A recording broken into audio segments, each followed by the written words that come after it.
Hi guys, my name is Doc Ayana. So, today, thank you. May question tayo. Doc, pwede bang magpa-adjust ng braces kahit pregnant? Sana all pregnant. So yes, pwede pong magpa-adjust kahit pregnant. Reminder for pregnant patients with braces or those who are wearing braces. Safe po ang ortho adjustment. Hindi po siya makaapekto sa baby mo. Kailan po siya bawal or kailan po pinagbabawal?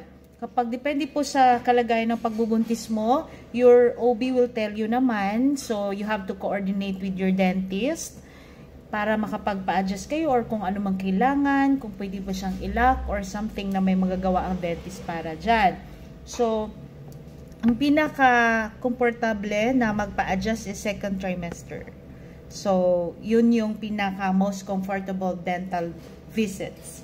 So, no x-rays muna, no x-rays unless truly needed naman talaga. Kailangan. Pero usually, avoid po muna yung mga x-rays for pregnant.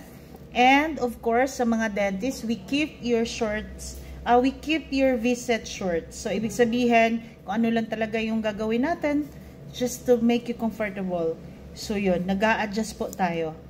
Okay, so, I hope everyone hindi need gawing dahilan yan na nabuntis kayo, hindi na kayo nakapag-visit sa dentist nyo. The more that you need to visit your dentist, kasi kailangan healthy yung oral cavity natin. Okay, that's all. Thank you.